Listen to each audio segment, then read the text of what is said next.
Alternativa Sonora.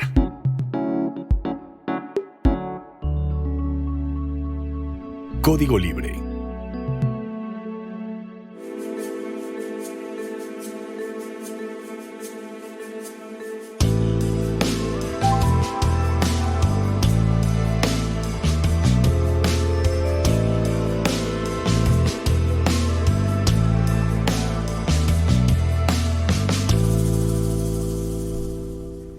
¿Qué tal, amigos de Código Libre? Bienvenidos a una emisión más de Resiliencia en Línea.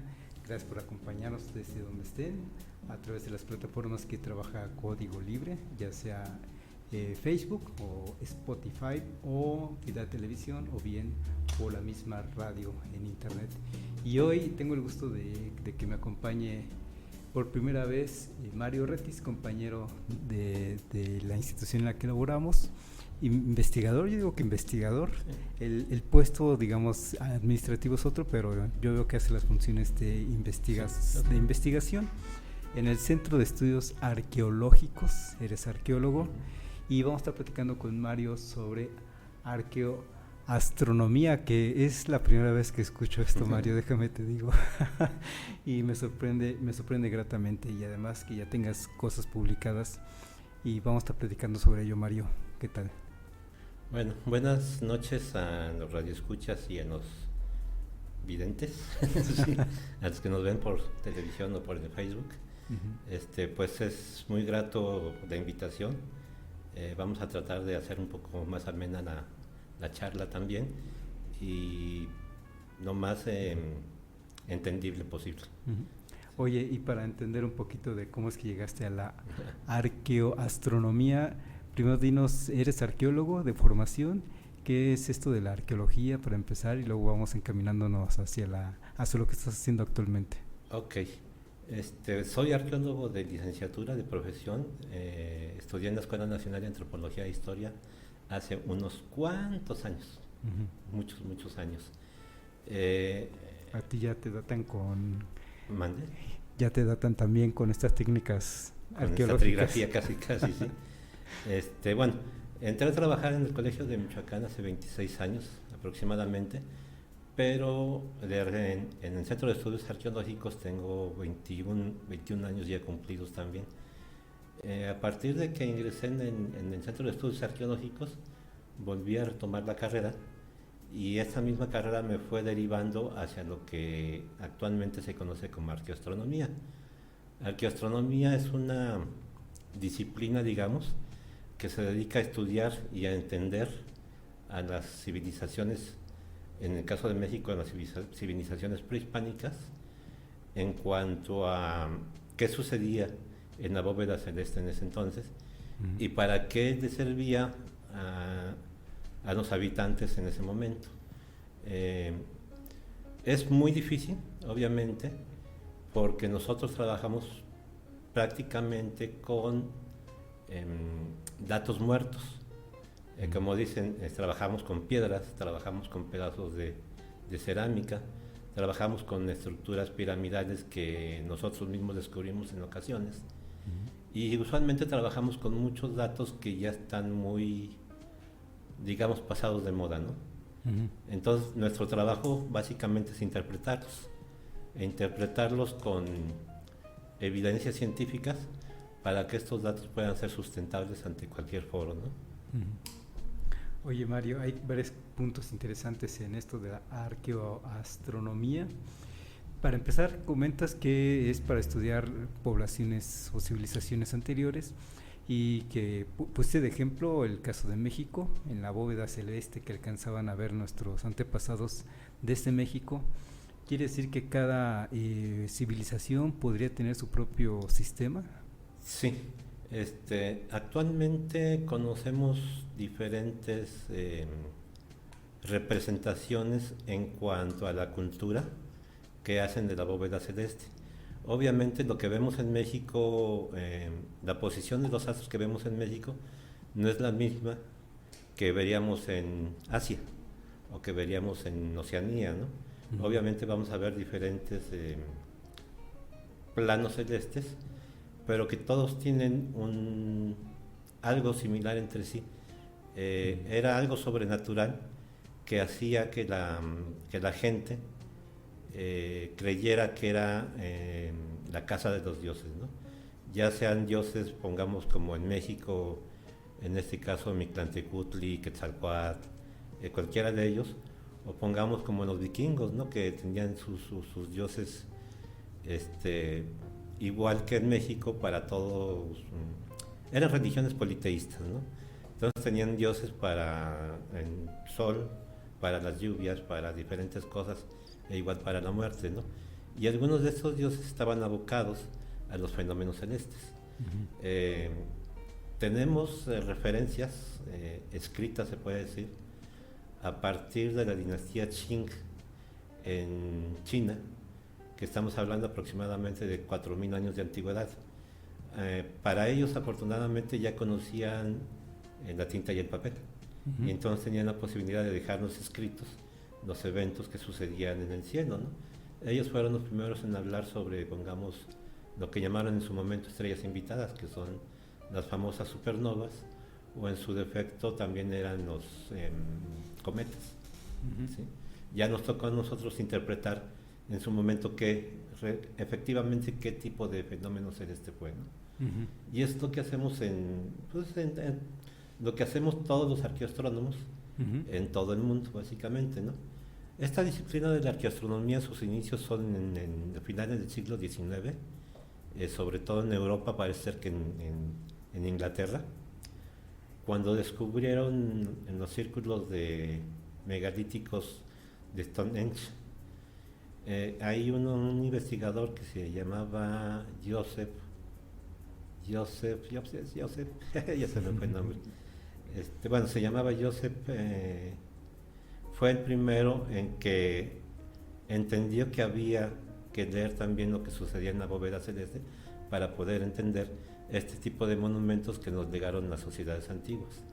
Y fue como descubrieron que en determinadas épocas del año, en círculos de megalitos de este lugar específico, servían para proporcionarnos el dato de cuándo eran los solsticios, porque allá en Inglaterra no hay equinoccios, solamente hay solsticios, hasta donde yo tengo entendido, por la posición que tienen con respecto al ecuador terrestre.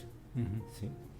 Entonces, a partir de ahí fue cuando se empezaron a dar los inicios de la arqueoastronomía como disciplina, y en México fue apenas en el siglo pasado, en la década de los 80s, en donde ya había un auge de trabajo sobre este mismo tema, de investigadores, sobre todo extranjeros, en el caso de México, extranjeros que afortunadamente nos dejaron muy buenas interpretaciones, y sobre las que nos basamos actualmente para poder seguir haciendo investigación, artículos, conferencias y todo lo relacionado. Oye, esto tiene que ver con, bueno, así lo asimilo yo, con el calendario. Fijar un calendario, porque nos basamos, nuestras vidas dependen de un calendario, y estamos muy habituados a que dormimos y despertamos al día siguiente. Al día siguiente ya es otro día, vamos, en términos si tratamos de medir el tiempo, mañana es precisamente ya otro tiempo, otro día, otra dinámica. Reiniciamos labores, hay que desayunar, hay que comer, hay que cenar a determinadas horas, y antes era otro calendario. El calendario de estas civilizaciones prehispánicas era manejar el tiempo de otra manera, otras dinámicas.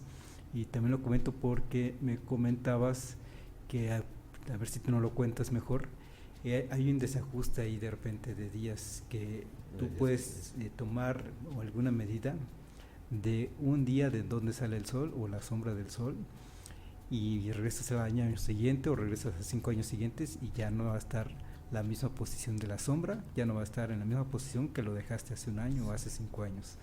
A ver si nos explicas todo esto. Bueno, iniciaremos como los fenómenos celestes son cíclicos. Siempre va a suceder lo mismo en la bóveda celeste, año tras año, siglo tras siglo y millardo tras millardo, ¿no? La forma de interpretarlo es lo que nos diferencia, en este caso, aquí hablando para México, con las sociedades antiguas. Actualmente la sociedad ha perdido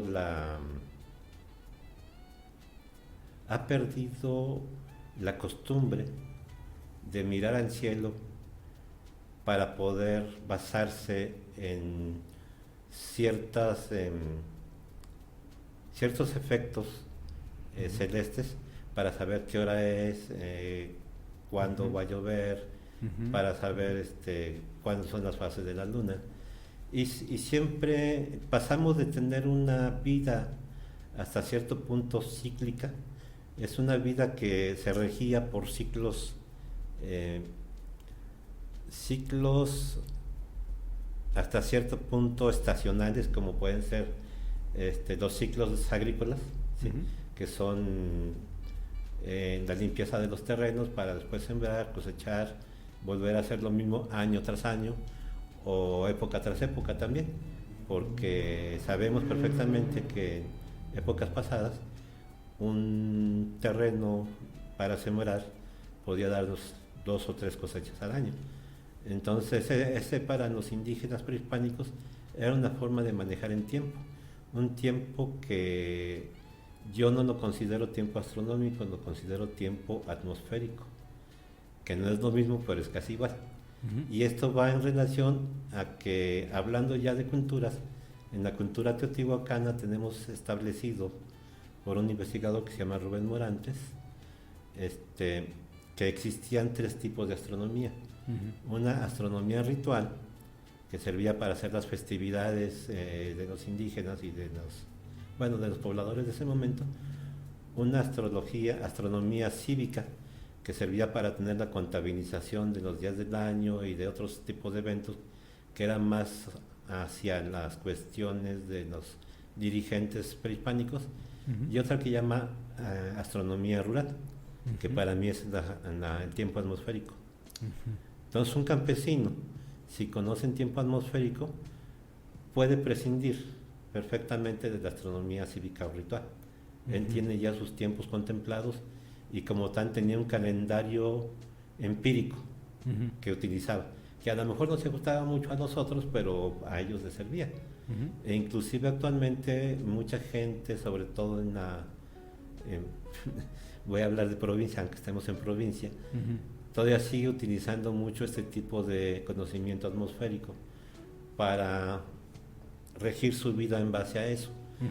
Nosotros actualmente tenemos una vida o un tiempo lineal que se rige por el calendario que tenemos actualmente y por el reloj, ¿sí? O sea, nosotros ponemos, sencillamente decimos, no, me tengo que despertar a las 7 de la mañana. Pues pongo el despertador. Y antes a lo mejor decía, bueno, estoy escuchando que está cantando el gallo, y cuando canta el gallo ya son las 6:30, pues ya es hora de levantarme, ¿no? Actualmente pues ni siquiera escuchamos los gallos, ¿no? Ya no hay gallos. Más bien escuchamos transporte público o algunas cosas, ¿no? Pero son cosas que siempre son cíclicas, afortunadamente, en nuestro caso. Si prescindiéramos del reloj, tendríamos que volver a acostumbrarnos también a ver el movimiento del sol por la bóveda celeste para poder decir a qué hora nos podríamos ver, ¿no? O sea, antes podían decir, nos vemos después de que el sol esté en tal posición, y para ellos se veían perfectamente y ya sabían a qué horas eran. Actualmente no lo hacemos. Son cuestiones que vamos perdiendo muy aceleradamente. Desafortunadamente la tecnología también nos rebasó y nos quitó esa posibilidad, ¿no? O sea, nos hicimos muy comodinos y nos vamos por la vía fácil, digamos, ¿no? Bueno, entonces regresando, en época prehispánica los indígenas tuvieron la necesidad de poder manipular el tiempo hasta cierto punto para poder ellos también ponerse de acuerdo con otras culturas para determinados eventos.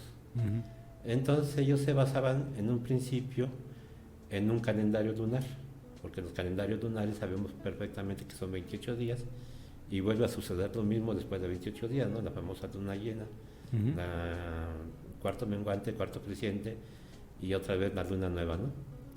Bueno, luna llena, cuarto menguante, cuarto creciente y luna nueva, ¿no? Y después eso fueron empezando a ajustar los días a ese calendario, por lo que hicieron un calendario ritual de 260 días, de 13 meses de 20 días, que nos da 260 días. Pero también empezaron a manejar lo que nosotros conocemos como año trópico o año solar, que son, bueno, en tiempo real son 365 días, 6 horas y 24 minutos, si no me equivoco, que son los que componen prácticamente un año normal, ¿no? Esos 6 horas y 20 y tantos minutos que se pierden o que no sabemos son los que forman en día 29 de febrero cada 4 años, en el famoso año bisiesto. Lo que no sabemos actualmente es cómo hacían los indígenas para poder perder, digamos, o contabilizar ese día más que nos daba esas horas que nos sobran cada año, ¿no? Eso no lo sabemos todavía perfectamente. Porque el chiste de ese ese día 29 de febrero también es para ajustar para ajustar el año calendárico, pero en papel sobre todo, ¿no? Le comentaba a Carlos hace rato que en nuestra especialidad se da mucho en lo que llamamos calendarios de horizonte. El calendario de horizonte es el aprovechamiento de diferentes formas topográficas en el terreno circundante para poder establecer 2 puntos de observación. Uno, donde salga el sol en determinado día, que ya lo tengan muy identificado, y otro punto desde donde el observador va a hacer su contabilidad, ¿sí? En este caso, nosotros aquí en La Piedad, bueno, he trabajado durante los últimos 20 años en la zona arqueológica de Zaragoza, del pueblo de Zaragoza, y ahí fue donde yo me di cuenta que también manejaban ese tipo de calendario trópico o calendario solar los indígenas que habitaron en esta región. Tenemos conocimiento de que la época de ocupación de Zaragoza fue entre el año 620 y 980 después de Cristo, hace aproximadamente 1200 años. Ya está antiguo eso. Es bastante antiguo, ¿sí? Sabemos que tenían el manejo del tiempo, por esto que le estoy relatando, pero no sabemos realmente si contabilizaban los 365 días del año, si solamente contabilizaban el momento desde que salía el sol sobre un determinado forma topográfica, o cómo le hacían, porque los calendarios de horizonte se pueden hacer en cualquier lugar, con un árbol, con una piedra, y solamente le va a servir básicamente a la persona que conoce esos tiempos, ¿no? Entonces sí sabemos que había calendarios, no sabemos todavía en la época prehispánica en México en donde se desarrolló plenamente y después se difundió a toda lo que nosotros llamamos Mesoamérica, que es gran parte de la República Mexicana. Lo que sí sabemos es que ya para épocas más tardías, como los aztecas en el centro de México, sí ya tenían calendarios perfectamente establecidos, y en este caso tenemos un calendario muy conocido que es la Piedra del Sol, o el calendario azteca que todos conocemos con ese nombre a dicha piedra, ¿no? Oye, dicho sea de pasada, y antes de que sigas con esto, estás hablando de plazuelas, que tú estudias plazuelas, eso está al norte de Michoacán, estamos en el municipio de La Piedad, y esto, plazuelas, digamos, Zaragoza queda, digamos, entre Michoacán y Guanajuato, para que ubiquemos los amigos que no necesariamente estamos aquí. Y nos comentas entonces que esta civilización, esta cultura, data de los años 600 hasta 620 genéricamente 600 a 900. Y esto es antes entonces de la cultura azteca. Sí, mucho antes. Nunca tuvieron relación ni siquiera con los purépechas, hasta donde tengo conocimiento. Tenemos dificultades aún, se siguen haciendo investigaciones, sobre todo en gabinete, para poder determinar qué tipo de cultura es la que se estableció en esa región. Actualmente solo sabemos que son culturas regionales, prácticamente vivieron al mismo tiempo, pongamos, o habitaron al mismo tiempo la zona arqueológica de Zaragoza, la zona arqueológica de Plazuelas, la zona arqueológica de Nogales, que está también en la Sierra de Pénjamo. No se llama Sierra de Pénjamo, se llama Sierra de Barajas, que está enfrente de la ciudad de Pénjamo. Y esos sitios compartieron el mismo territorio, usufructuando tanto caza como recolección de frutos y semillas y verduras para sobrevivir, pero también usufructuando yacimientos de barro para hacer su cerámica, lugares donde obtenían la obsidiana para hacer sus armas. Lo que no sabemos todavía si había afiliación real con alguna otra cultura. Tenemos un poco de conocimiento de que eran hablantes del náhuatl, pero hasta ahí. Es todo lo que tenemos hasta ahorita. No tenemos su filiación o acercamiento con otras culturas como pueden ser la tradición de los patios hundillos en el Bajío, que prácticamente es el centro de Guanajuato. Tampoco los hemos podido relacionar con las culturas del valle de los valles de Jalisco, como son Teuchitlán o el Palacio de Ocomo. Y en eso actualmente estamos trabajando en otros proyectos también. Oye, y ahora sí regresamos al calendario azteca. Decías que ya con tiempos más recientes. Sí. Obviamente, aquí voy a hablar un poco de experiencia propia. Yo por tal motivo, razón, me fui, ¿cómo se dice?, decantando por lo que llaman arqueoastronomía.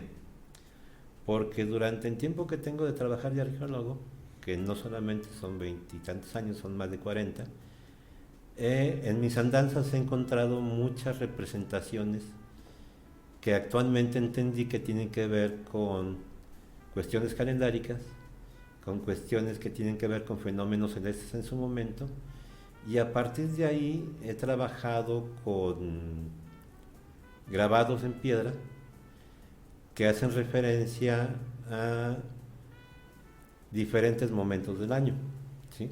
Digamos calendarios a grosso modo, que solamente nos marcaban solsticios y equinoccios, pero con eso sabíamos perfectamente que el año duraba 365 días, ¿no? No sabemos perfectamente, no sabemos todavía cómo hacían para establecer en determinados puntos ese tipo de representaciones, porque tiene que ver mucho el paisaje circundante. O sea, debe de haber espacios claros que permitan que el sol se pueda ver el sol durante por lo menos 12 horas al día, para que tenga efecto esas marcas que ellos hacían en una piedra. Hay un trabajo muy representativo para esto de arqueoastronomía en México que realizó un astrónomo que se llama Anthony Aveni, es estadounidense, y que en su momento, cuando iniciaron a trabajar, trabajó con otro astrónomo, pero este astrónomo creo que era holandés, se llama Matthew Walrath, y ellos trabajaron en Teotihuacán y en un sitio que se llama Jihuingo en el estado de Hidalgo, donde encontraron aproximadamente unas 80 representaciones de lo que ahora conocemos como Beckett Cross o cruces punteadas, que ellos nos explican que realmente son calendarios. Lo que no alcanzo a entender yo todavía en su momento es cómo lograron establecer esa relación, porque yo todas las representaciones que tengo en la región de los Altos de Jalisco y en la región de aquí de Michoacán, en los valles de Yurecuaro, de aquí en el Bajío michoacano y un poco en el Bajío zamorano también, mis representaciones tienen más oquedades, digamos, de las que me podrían representar un año trópico, que serían los 360 puntos o 365 puntos. O también tienen menos oquedades de lo que nos podría representar un calendario ritual, que son 260 días o 260 puntos. Entonces yo estoy actualmente tratando de establecer esa relación o cómo leerlos para poder establecer realmente si son unos calendarios no totalmente desarrollados, porque hago la aclaración, este tipo de representaciones inician aproximadamente en el año 200 a.C. y terminan para el año 850-900 después de Cristo. Y después hay una evolución hacia una representación muy sencilla que se llama quincunce, que está representando las cuatro estaciones del año, más un quinto elemento que es la persona que lo está leyendo, se puede decir. Se llama quincunce porque son 5 elementos solamente en la representación. Pero nos puede representar los 4 puntos cardinales, nos puede representar las 4 estaciones del año, nos puede representar los 4 elementos naturales como son agua, aire, fuego y en otro país. Aire, fuego, viento y tierra. Y tierra. ¿Sí? Y tierra. Entonces, esta representación que tenemos fue evolucionando. Una para hacer el famoso quincunce, que también está representado en el calendario azteca, y otra para hacer los famosos calendarios ya, como el calendario azteca en su momento, ¿no? El calendario azteca, a grosso modo, nos ejemplifica 4 orígenes de la vida en el México prehispánico y un quinto que es el que estamos viviendo, ¿sí? Esos 4 formas de ver cómo se creó la vida en época prehispánica son cuando hicieron al hombre de barro, que pues con el agua o en su momento no les sirvieron a los dioses y simplemente los deshicieron, ¿no? Otra vez hicieron un hombre de maíz y también tuvo problemas y lo deshicieron. Entonces fue algo así como prueba y error. Entonces hasta que llegaron con los humanos y funcionó, porque el humano, como en todas las religiones, buscó una forma de adorar a algún dios o algo sobrenatural que le permitiera también, en este caso, pedir permiso a los dioses para poder vivir una vida tranquila, ¿no? Decía, bueno, yo no conozco los fenómenos naturales, pero voy a orar para que no me caiga un rayo, ¿no? Ese es un ejemplo a grosso modo. Y entonces orando, haciendo lo posible para que un rayo no le cayera encima. O pongamos un diluvio, ¿no? No un diluvio como el que conocemos, ¿no? Simplemente una temporada de lluvias muy fuerte que hiciera posible que se inundara determinada región. Entonces para ellos todo eran cuestiones sobrenaturales que no tenían ningún control, que actualmente tampoco tenemos mucho control sobre ellos, pero su forma de sobrellevarlo era diciendo que eran cosas sobrenaturales y que había que rendirles algún tipo de tributo para que no les afectara tan fuerte, ¿no? Entonces, así fue también como fueron dándose cuenta de que podían en algún momento ir concatenando los días para establecer un cierto calendario que les permitiera ya poder relacionarse también con otras culturas, como dije hace rato, ¿no? Entonces, aquí en México, en época prehispánica, tenemos por lo menos el conocimiento de que el calendario se desarrolló en 4 regiones diferentes. No sabemos cuál fue primero. ¿Sí? O sea, es decir, 4 calendarios. 4 calendarios, pero al final de cuentas todos son lo mismo, todos representan lo mismo, ¿no? Se dieron en diferentes temporalidades y en diferentes culturas. Entonces, aún hay problemas para establecer qué calendario fue primero, ¿no? O qué cultura fue la primera. Unos hablan de los zapotecos, otros hablamos de los teotihuacanos, otros hablamos de los totonacos, ¿no? Y otros hablan de otros grupos más hacia el sureste, bueno, de los mayas también, ¿no? Ellos también tenían su calendario, que al final de cuentas todos representaron lo mismo. Como también hace rato platicábamos, las diferentes culturas tenían un nombre determinado para diferentes constelaciones, y obviamente no veían lo mismo que vemos nosotros, ¿no? Entonces posiblemente ellos veían lo que ahora conocemos como el Cinturón de Orión, pero tenía otro nombre y tenía otra representación para ellos, ¿sí? Ellos, pongamos, para la constelación que ahora conocemos como Escorpión, ellos le llamaban Shonekuli, que quiere decir pie torcido, ¿sí? Y que no es lo mismo a lo que veían, pongamos, los quechuas en Perú, o lo que veían los indígenas americanos. Aunque fueran las mismas constelaciones, tenían diferentes acepciones y diferentes representaban cosas diferentes para los mismos indígenas. Por eso estudiar arqueoastronomía es muy difícil de trabajar. Yo hablo de dificultad sobre todo porque la temporalidad que yo trabajo es antes de que los indígenas prehispánicos, sobre todo los aztecas y los mayas nos dejaron los famosos códices, o antes de que los españoles escribieran sus crónicas y nos dejaran algunos datos que podemos ahora leer y entender por qué llamaban así esas constelaciones y qué pasaba durante esos momentos, ¿no?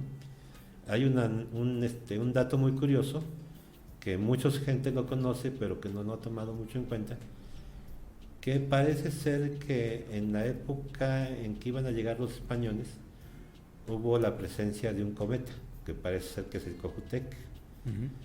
Entonces, cuando apareció ese cometa sobre el cielo de México, los astrónomos prehispánicos lo tomaron como un augurio de que algo iba a suceder. Bien a bien lo sabían, pero también tenían en su mitología que uno de sus antiguos dioses, que se personificaba como un ser caucásico, de pelo rubio y con barba, iba a regresar por el oriente en determinadas fechas. Y sucedió que llegaron los españoles por barco por el oriente y que casualmente eran rubios y barbados, ¿sí? Entonces, un poco la perdición de los indígenas prehispánicos fue creer que eran dioses. Y que como dioses que eran, tenían que rendirles pleitesía, y que fue lo que aprovecharon. Porque para mí es imposible que un grupo de 300 españoles, pudieran derrotar a grupos guerreros de miles, ¿sí? Aunque venían con distintas armas, pues la cantidad con la que teníamos nos sobrepasaba, ¿no? Digo, ya a través del tiempo pues serían otros factores como las epidemias, las enfermedades que trajeron ellos y que les ayudó mucho también. Pero bueno, ya me estoy desviando un poquito. No, está bien. De hecho, tengo unas cuantas curiosidades nada más, a ver si rápidamente las comentamos. Tenía un profesor en licenciatura que decía, en México no hay 4 estaciones, hay 2, temporada de lluvias y temporada de secas. ¿Sí existen las 4 estaciones desde tu punto de vista? Sí, sí existen las 4 estaciones definitivamente. No son tan, ¿cómo decir?, tan radicales como pudieran suceder en otras latitudes del globo terrestre, ¿no? Pongamos para el norte, básicamente, como dirías, ahí sí son dos estaciones, hablándolas muy a la ligera, ¿no? Yo estuve unos días en Calgary, en Canadá, y ahí decían, bueno, aquí nada más existen 2 épocas del año, invierno y julio, ¿no? Porque en julio era cuando hacía un poquito de calor y salía el sol y podían disfrutarlo, ¿no? Pero la mayor parte del tiempo están mínimo a 10 grados bajo cero, ¿no? Pero estamos hablando de latitudes muy altas, más acercadas hacia el polo. Nosotros, como estamos en el Ecuador, tenemos la fortuna de que esas 4 estaciones sí las vivimos plenamente, pero no con la severidad que hay en otras regiones. Incluso aquí en México no podemos decir que sentimos lo mismo en estas latitudes o en el centro de México que en el norte de México, ¿sí? Inclusive ya hablando geográficamente, pues los desiertos están hacia el norte, no están en Sonora, en Chihuahua, en Coahuila. Acá en el centro pues hablamos del desierto de los Leones, pero todo está verdecito, ¿no? Son bosques muy bonitos. Entonces sí hay esas 4 estaciones, Oye, y no sé si en este momento o ya para el cierre del programa, pero ¿en qué momento nos dominó el calendario que actualmente conocemos, el que actualmente nos domina? ¿Tiene que ver con la colonización? Tiene que ver con la colonización definitivamente y con la forma de relacionarnos con diferentes países, ¿no? Uh-huh. En un momento determinado se adoptó el calendario por todas las culturas y fue mucho más fácil para todo el mundo relacionarse. Hay algo ahorita muy parecido con nuestro famoso horario de verano.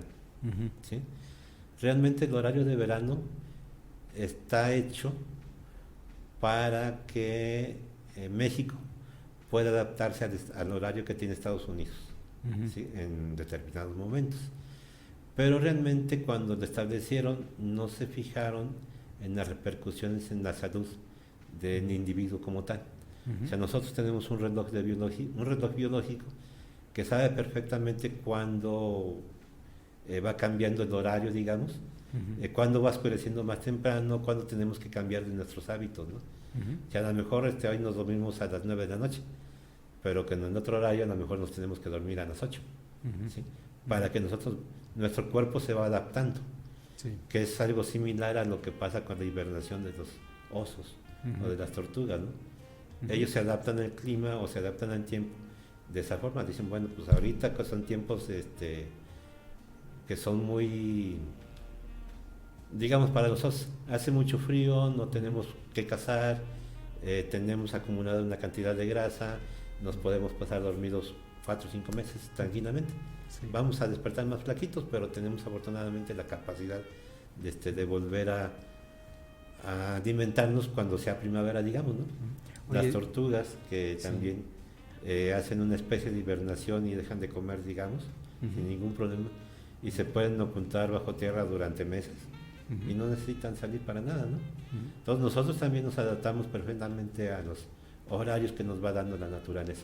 Uh-huh. O nos adaptábamos porque justamente si nos dicen no son las 6 de la tarde, bueno, no son las 9 de la noche, son las 8, no podemos ir prepararnos para dormir porque apenas son las 8, digamos, aunque ya no haya luz, Ajá. aunque el cuerpo ya está cansado, digamos que ese horario de verano como que nos empuja. Nos va cambiando, pero es algo similar a lo que puede pasar. Diferente. Bueno, yo digo similar, no sé si sea cierto, ¿no?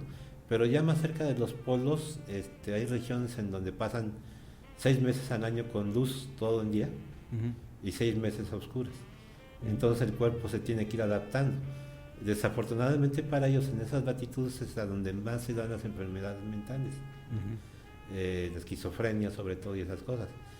Y también lo vemos culturalmente hablando, pongamos en Noruega y en esos países fríos es donde se inventó el rock pesado, el rock Uh-huh. metal, que fue como una forma de desfogar ese problema mental que le estaba acarreando pocas horas de luz o muchas horas de luz, ¿no? Uh-huh. Entonces ellos van adaptando también su cuerpo y su organismo y mentalmente también se adaptan para poder soportar esos tiempos, ¿no? Uh-huh. Digo, Y a propósito de que lo comentas, ¿tu opinión de este horario de verano debe mantenerse o debe de ya cancelarse como tal parece va a suceder? económicamente para el país y socialmente debería de mantenerse, Uh-huh. ¿sí? Pero biológicamente debería de suspenderse. Uh-huh. Económicamente porque aunque para la gente común, o sea, una unidad doméstica que utiliza luz eléctrica a determinadas horas al día, no se refleja esa economía en su recibo de electricidad. Al contrario, a veces se gasta más. Pero si nos vemos a nivel nacional en la economía doméstica, es un ahorro de miles de millones de pesos. Uh-huh. ¿Sí? Pero eso tampoco, desgraciadamente, se ve muy reflejado en la economía del ciudadano común. Uh-huh. ¿Sí? Entonces, socialmente hablando y económicamente hablando, sí se debería de respetar. Uh-huh. Pero biológicamente hablando, creo que sí repercute un poco en la salud del individuo. Okay. ¿Sí? Oye, y retomando el asunto de la arqueoastronomía, ¿cómo le haces para observar? ¿Cómo es tu objeto de estudio, digamos? ¿Es este campo celeste que comentas? ¿Con qué lo observas? Bueno, yo usualmente observo a lo que llamamos ojo desnudo, ¿no? O sea, lo que Ujú. puedo alcanzar a ver con la mirada es más que suficiente. Ujú. Pero usualmente siempre me pongo a ver el cielo 5 o 10 minutos, ¿no? Ujú. Tratando de identificar las constelaciones que conozco, tratando de identificar, Ujú. en mi caso, tratando de identificar las representaciones que nos dejaron los indígenas prehispánicos para poder relacionarlas con algunos constelaciones. Porque el Bueno, chiste es observar conforme la gente observa, digamos, ¿no? Y esto sí, era sin objetos de por medio. desafortunadamente, actualmente también hemos perdido esa habilidad. Ujú. En época prehispánica, un individuo podía, bueno, con la agudeza visual que tenían, podía trazar una línea recta de más o menos 15 kilómetros, simplemente con una desviación de más o menos 1 metro, ¿no? Ujú. Ahorita pues yo creo que no podemos ver a 200 metros cuando ya todo está para todos lados, ¿no? Ujú. Entonces sabíamos también que los indígenas prehispánicos, en este caso los astrónomos que eran los que se dedicaban a observar el cielo, Ujú. toda su vida estaban dedicados a eso. Entonces tenían una agudeza visual muy fuerte, ¿no? Que les permitía detectar ciertos cambios. Ujú. Pongamos, como les decía, bueno, de repente podían observar. Yo he tratado de ver cometas Ujú. en estos años que nos dicen, bueno, a las 6 de la tarde, entre 6 y 7 de la tarde, podemos observarlo al sur, bueno, al suroeste de la República Mexicana y podemos observarlo. Yo ni con binoculares pude verlos, ¿no? Ujú. Entonces, pero esa gente sí tenía esa habilidad ya, Ujú. porque aparte el cielo no estaba tan contaminado, no tenían tantos distractores como actualmente tenemos. Lo que sí pongamos, hay efectos que suceden muy pocas veces en la vida de un humano, como puede ser una supernova, ¿no? Ujú. Que es la explosión de un cuerpo celeste, que usualmente se refleja entre 3 y 6 meses al año, y Ujú. que puede llegar a tener tan magnitud que puede llegar a tener el mismo resplandor, entre comillas, que tiene la luna, ¿no? Ujú. Entonces eso es imposible no verlo, ¿no? Ujú. Y esos se pueden dejar Ujú. un escrito para que otras generaciones puedan observar o Ujú. puedan saber qué pasó, que es lo que decía hace rato con los astrónomos chinos, ¿no? Ujú. Ellos fueron los que detectaron en su momento qué día apareció la supernova, cuánto tiempo estuvo en el cielo y cuándo desapareció. Ujú. A diferencia de los chinos, en este caso, solamente estoy hablando de los chinos porque es lo que más he leído. Ujú. Estamos justamente a una latitud similar a la de ellos. Ujú. Ellos están en la latitud de 24 grados, nosotros aquí estamos en los 20 grados, y obviamente lo que veían ellos era muy parecido a lo que veíamos nosotros, con un día de diferencia. Ujú. El problema es que ellos lo podían representar en papel y nosotros solamente lo podíamos representar en piedra o en pintura en piedra. Era muy difícil, ¿verdad? Y obviamente la forma de verlos era completamente diferente. Ajá. Entonces ahorita nuestro principal problema que tenemos como arqueastrónomo Ujú. es tratar de observar los fenómenos celestes en la forma como ellos lo observaban, Ujú. pero no tenemos ningún punto que nos permita hacerlo. Ajá. ¿Sí? Vamos, como que no quedó el documento testimonial de No eso. quedó, sí quedó posiblemente, ¿no? Ujú. Hay una supernova muy famosa que le llaman la supernova 1054, que se vio en todo el mundo, estuvo mucho tiempo en el cielo, pero no, aún bueno, la hemos utilizado indistintamente para tratar de explicar eventos que Ujú. sucedieron en otras épocas. Ujú. Y eso ahí voy a colación.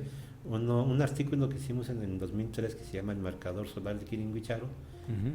Ahí hablamos de que posiblemente fuera la representación de la supernova que apareció en el año 1054. Ujú. Pero ahora sé que nuestra representación en piedra Ujú. tiene por lo menos 300 años de antigüedad antes de la famosa supernova. Ujú. Entonces no eran adivinos, no podían representar algo que iba a aparecer Ujú. 300 años después. Oye, para ese marcador, por ejemplo, ese artículo que me comentas, marcador solar de Kirin-Huichiro, comentaste. Nombramos el marcador solar de Kirin-Huicharo, Kirin-Huicharo. porque lo encontramos aquí cerca del pueblo de Kirin-Huicharo. Ajá. Está más cerca del pueblo que se llama Rincón Grande que de Kirin-Huicharo, Ujú. pero en ese momento esa era la referencia que teníamos, ¿no? Y eso lo que necesitas es recrear, digamos, ese marcador o qué se No, hace? lo que tratamos de hacer ahí en ese marcador es ejercicios de visualización durante todo el día, durante diferentes épocas del año.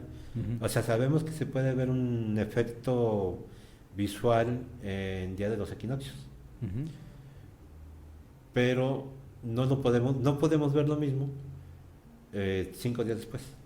Ujú. ¿Sí? Entonces tenemos que estar ese día, todo el día, para poder registrar el fenómeno en la mañana y en el atardecer, para saber con qué otras cosas podemos relacionarlo. Ujú. Pero obviamente no vamos a ver lo mismo en el marcador solar de Quiringuicharo que en los marcadores que tenemos, pongamos, en Jesús María o en Arandas, Jalisco. Ujú.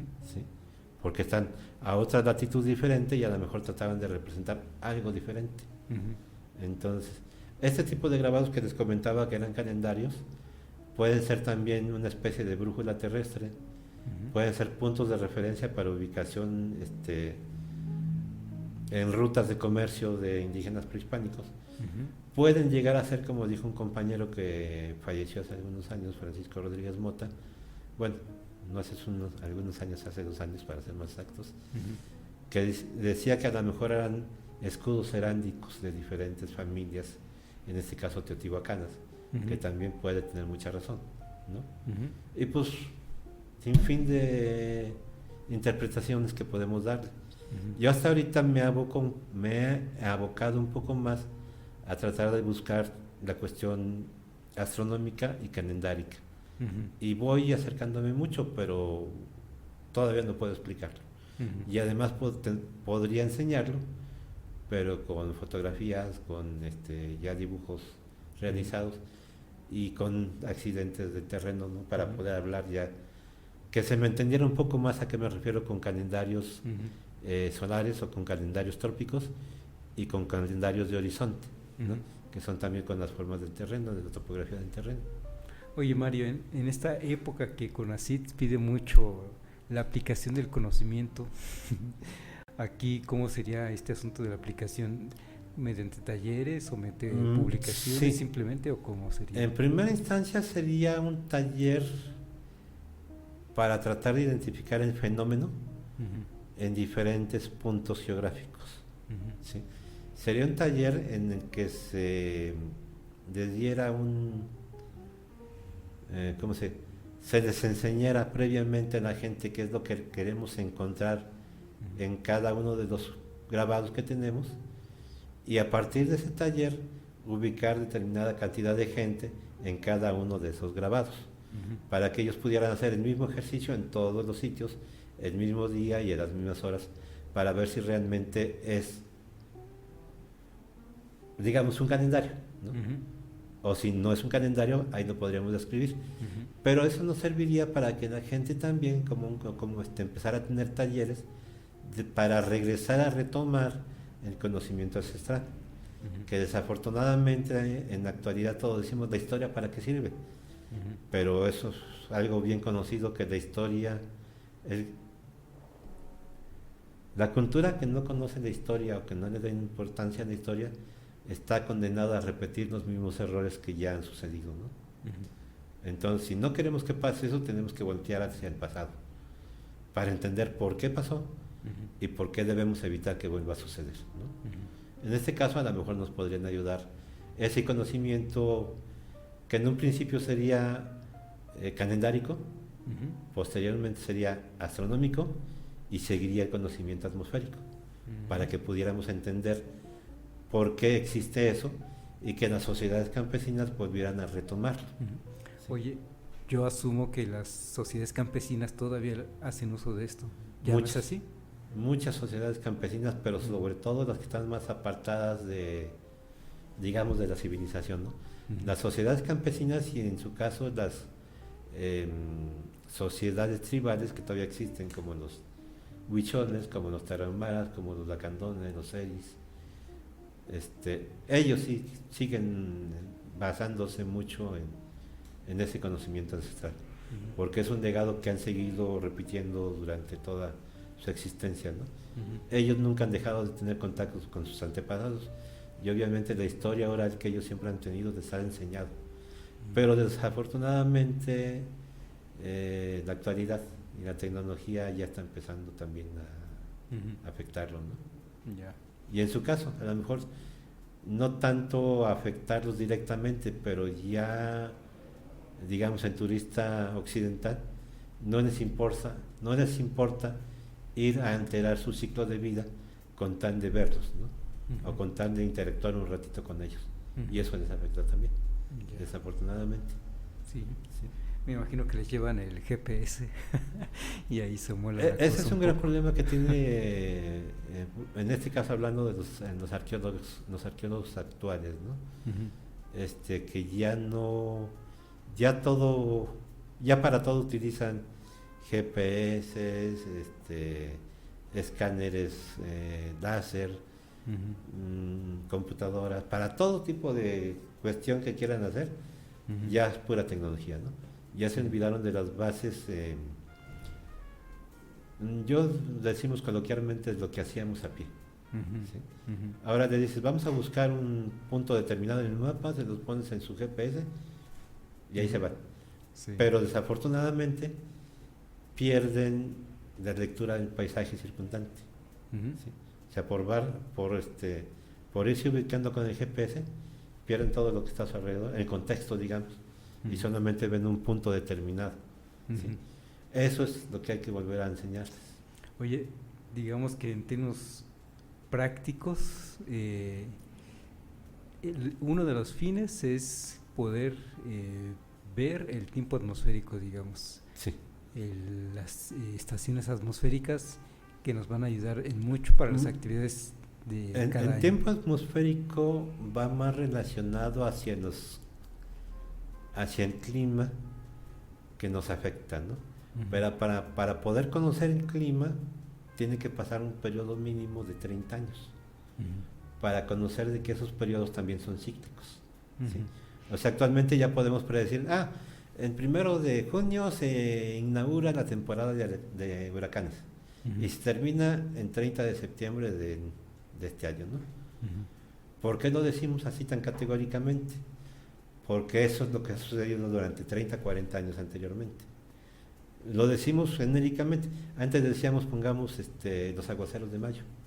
Ujú. Sabíamos que en 5 de mayo indudablemente cayó un aguacero, ahora ya no cae. Ujú. Y decíamos, bueno, ya cayó el aguacero el 5 de mayo, hay que esperar 15 días o un poquito más para que empiece la temporada de lluvias formalmente, ¿no? Ujú. Ahora ya todo está un poquito desbalanceado por aquello del cambio climático, desafortunadamente, y hay un poco de alteración en cuanto a los ciclos naturales para la siembra, el cultivo y para Ujú. que los cerros se pongan verdes, digamos, ¿no? Ujú. Porque a final de cuentas nosotros hablamos de agricultura, pero no hablamos de lo que afecta también a todos los demás, a los bosques, a las selvas, a los ríos, a todo eso no hablamos, ¿no? Ujú. No sabemos, pongamos ahorita en temporada de lluvias, pues va a haber crecimiento del río Lerma, van a suceder tales cosas, ¿no? Ujú. Pero lo sabemos actualmente porque nos avisa por radio, por televisión. Ujú. ¿Sí? O sea, eso ya usualmente lo perdimos. Ya. Yo también tengo un poquito de complicaciones porque siempre que voy a comunidades campesinas o indígenas, pregunto, oiga, ¿y usted cómo sabe cuándo va a empezar a llover? Y me dicen, no, pues cuando las nubes están tiernitas. ¿Y Ujú. cómo le hago para saber que las nubes están tiernitas? Ujú. Y ya no me lo saben explicar. Ellos saben perfectamente cuándo están las nubes tiernitas, pero no te lo saben explicar. Ajá. Entonces ya te vas viendo qué cosa. Aquí hace unos años me decían los habitantes de Zaragoza que después de que había la famosa nube solitaria, Ujú. unos días después empezaba la temporada de lluvias. Ujú. Y decías, la nube solitaria, ¿y qué onda con eso, no? Ujú. Y era que solamente en la bóveda celeste se veía una nubecita durante un día, bueno, casi durante el ciclo de un día, y Ujú. después desaparecía y después de ese tiempo ya iba a haber empezar las lluvias, Ujú. que tampoco digo, no, o sea, ¿cómo le haces para saber de las nubes solitarias? Ujú. Yo siempre estoy viendo para todos lados y nunca he visto la No te famosa ha nube tocado. solitaria, ¿no? Ujú. Entonces también otros dicen, bueno, cuando las nubes empiezan a juntarse, eso ya tiene más sentido, ¿no? Ujú. Porque cuando se juntan las nubes se van empezando a hacer una generación de más humedad entre las mismas nubes, va habiendo más condensación y obviamente cuando empiezan las lluvias, ¿no? Pero actualmente también ya tenemos otro problema. A los aguacateros les gustan mucho sus cañones de granizo y que lo hacen precisamente para evitar tanto el granizo como la lluvia, pero están rompiendo el ciclo natural y el problema va a ver que de repente ya no vamos a tener aguacates, ya va a ser puro desierto. Igual pasa con los agaves, con la región tequilera. Estamos quitando todo lo que podría jalar la famosa lluvia que sale en la zona boscosa y los árboles, ¿no?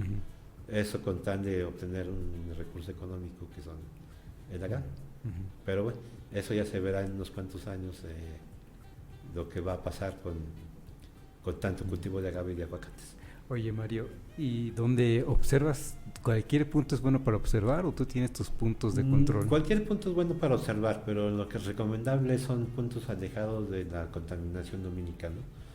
Pongamos, ya cualquier pueblo, por pequeño que sea, hace afectación hacia la oscuridad del celeste, ¿no? Yo los últimos años he estado haciendo visualizaciones en el sitio que se llama Presa de Luz. Y ahí afortunadamente tenemos una cantidad muy buena, son 16 cruces punteadas en un mismo sitio, que nos permiten estar recostados en la noche en ese sitio, con muy poca contaminación visual y puedes ver muchas cosas que usualmente no se ven, ¿no?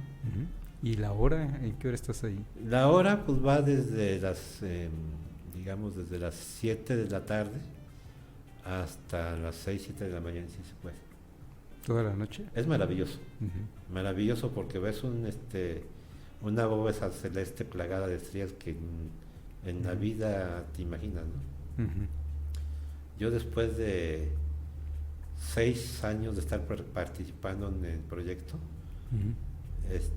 un día por fin pude ver el arco de Orión, pero solamente lo vi 2 días, nunca lo he vuelto a ver, el arco de Orión. O sea, nosotros nos dicen Orión, sí, pero para nosotros, ¿qué es Orión? Usualmente nada más conocemos el cinturón, pero no conocemos la parte de la espada donde está una nebulosa, no conocemos las 4 estrellas más brillantes que son, ahorita solamente recuerdo el nombre de 3, que son Aldebarán, Betelgeuse y Rigel, ¿sí? Pero entre ellas pongamos Betelgeuse es una de las estrellas más luminosas que existen todavía en la bóveda celeste. Esas 4 estrellas están conformando el cuerpo del cazador de Orión. Entonces si ya lo vemos en su contexto, pues ya sabemos por qué le llamamos Orión, porque tiene su arco, tiene su espada, tiene su cinturón, está completito. Pero los indígenas, en este caso, los indígenas prehispánicos solamente veían el cinturón y la espada, y lo demás no les importaba. Creo que lo demás lo veían como una cancha de juego de pelota. Entonces dices, pues eso, yo no veo nada parecido a un juego de pelota. Pero eso que nosotros vemos como Orión, que ellos veían como una cancha de juego de pelota, en otras culturas los veían de manera diferente. ¿No? Oye, tú lo ves a simple vista, no te llevas un telescopio, nada. No, o sea, a simple vista se ve. Inclusive tengo la fortuna de vivir cerca de la ribera del río, y me da la oportunidad de ver muchas cosas que por estos rumbos no se verían, ¿no? Por el centro de la ciudad, ni yendo a bailar a Chanma, como decimos, se vería. Entonces ahí tengo la oportunidad de ver la estrella del norte, la osa mayor, la osa menor. Esta de los Reyes Magos, ¿eso qué es? Los Reyes Magos son un cinturón de Orión. ¿Sí? Bueno, ves muchas estrellas que ya son conocidas. Ves la cabellera de Berenice. Alcanzo a ver todavía Escorpión cuando es la época. Hemos llegado a ver la constelación del Cisne, Ofiuco. Son muchas constelaciones que tienes que conocer un poco en la bóveda celeste para poder estar checándolos. Y en estos días, y en estos años también, he estado muy acostumbrado a tratar de ver las alineaciones de los planetas, que es otra cosa muy bonita, ¿no? O sea, digamos que son eventos que no los ves A lo mejor lo ves una vez en la vida, ¿no? ¿Cuáles se ven? Yo sé que de repente se ve Marte, pero ¿qué otros alcanzan a ver? Hay fechas, acaba de pasar un evento celeste en donde se veían Júpiter, Venus, Ujú. Marte, la Luna, todos se veían ¿Alineados? alineados. Ah, mira qué Sí. bien. Y cuando llamamos conjunciones, usualmente son Luna, Júpiter, Luna, Venus, Luna, Marte, o Júpiter, Venus. Y bueno, esos dos son los que más se ven, ¿no? Porque son los cuerpos celestes más brillantes en el cielo, Ujú, pero vale la pena. ujú, Hay ocasiones en que están tan cercanos que se ven como una estrella sola, pero obviamente el resplandor es mucho más potente. ujú. ¿Sí? Ya. Es muy bonito. Los invito a que retomemos un poco esa costumbre de ver el cielo, para que vean al natural Sí, lo que a veces solamente vemos en televisión. sí, sí, Hay sí. una anécdota que es hasta de risa. Ujú, Hace unos años le preguntaron a algunas gentes en la Ciudad de México que sí conocían las estrellas. ujú, Y ellos contestaron, sí, claro, siempre vemos el Canal 2.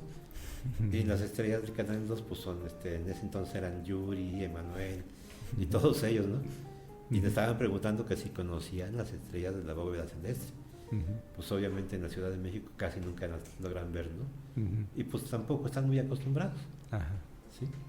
ya. Pero esa es una anécdota que pasó en la Ciudad de México, pero que ya está pasando en la gran cantidad, en la gran mayoría de Ujú. ciudades grandes a nivel mundial, ¿no? Sí. O sea, ya no puedes, aunque quieras, observar esos fenómenos celestes. Ya. Oye, pues muy padre esta disciplina que adoptaste. Además, ¿te gusta caminar? ¿Te gusta Mucho, hacer caminatas? mucho. Y si lo combinas entonces senderismo con esta observación, pues Hemos es estado padre. haciendo senderismo. Ujú. Actualmente no me atrevo mucho a hacerlo, pues casi de día, por la inseguridad. Ujú, Mucho menos de noche lo voy a hacer, solamente en lugares muy cercanos. ujú, Lo hicimos en algunas ocasiones en Zaragoza, ujú, en la zona arqueológica de Zaragoza. Es muy bonito, ujú. muy bonito. Desafortunadamente tampoco recomiendo al ciudadano común que vaya a esos sitios en la noche por lo mismo, Ujú. por lo peligroso. Yo pues afortunadamente sí me puedo acercar porque la gente me conoce, Ujú. ¿no? Y no solamente ahí, a otras zonas arqueológicas. Como les decía hace rato, Empresa La Luz, es maravilloso, Ujú. maravilloso, y eso me ayuda a entender y a conectar mis grabados con la bóveda celeste y también con la Ujú. zona de arquitectura monumental que tenemos, ¿no? Ujú. Que es a lo que estoy abocado actualmente. Ujú. Ya. Oye, Mario, pues te agradecemos mucho que nos hayas acompañado. Muy interesante todo esto que nos platicas y estar abiertos a esta posibilidad. Sí, eres arqueólogo y ahora te estás metiendo mucho en esta disciplina, pero pues llama la atención que dejas abierta la invitación para que cualquier persona pueda tener esa observación. Voy a me voy a aprovechar ahorita para hacer un comercial ahorita que estás hablando. Ujú, Hay la inquietud de varias personas de volver a hacer senderismo. ujú, Entonces, estamos viendo la posibilidad de organizar nuevamente el grupo. Teníamos un grupo ujú, que desafortunadamente se deshizo sobre todo por la pandemia. ujú, Entonces estamos viendo la posibilidad de retomarlo, pero sobre todo para hacer senderismo, para enseñar un poco sobre la arbolaria, ujú. que también tiene que ver con cuestiones prehispánicas. Ahorita que me estás hablando, tal vez podamos hacer algún día, algún hasta especie de campamento Ujú, para hacer observaciones nocturnas. ujú. Pero eso es un poquito más adelante, ¿no? Sí. Posiblemente en Facebook nos demos otra vez a conocer. Nuestro grupo se llamaba Senda Aventura. Ujú, También se hacía la promoción por Facebook, ujú. pero desgraciadamente se terminó. Bueno, Entonces vamos a volver a implementarlo y pues pues estaremos la atentos. invitación está abierta, ¿no? Estaremos atentos a esa invitación. Trataremos de hacerlo también, como les digo, con cuestiones nocturnas, Ujú, o mínimo para que la gente vea los amaneceres y a veces vea un efecto o un fenómeno como los solsticios y equinoccios, y que sepa también de que estamos hablando de los calendarios y todo este rollo de astronomía. ¿No? Muy bien, Mario. Gracias por todo esto que nos comentas hoy. Pues gracias a ustedes, espero que sí les haya transmitido un poco del conocimiento que tengo. En tiempo es corto. Las preguntas serían contesté en forma muy general, porque si me pongo a especificar, simplemente no terminamos ni siquiera con el significado de astronomía, ¿no? De arqueoastronomía. Entonces espero que les haya gustado. Estamos abiertos para que en algún momento podamos hablar de algo más concreto, de alguna presentación o no sé, podría ser una presentación de los artículos, una presentación de libros. Pues si nos aceptas una siguiente invitación, con gusto te la hacemos. Con gusto, y ya con tiempo podemos armar también algo un poquito mejor. Gracias, Mario. Y pues gracias, amigos, por habernos acompañado a una nueva emisión de Resiliencia en Línea desde Código Libre. Gracias a Felipe, a Jaime, a Gerardo, que siempre nos acompañan, siempre atentos a que las cosas salgan bien. Nos vemos la próxima. Pues igual, muchas gracias.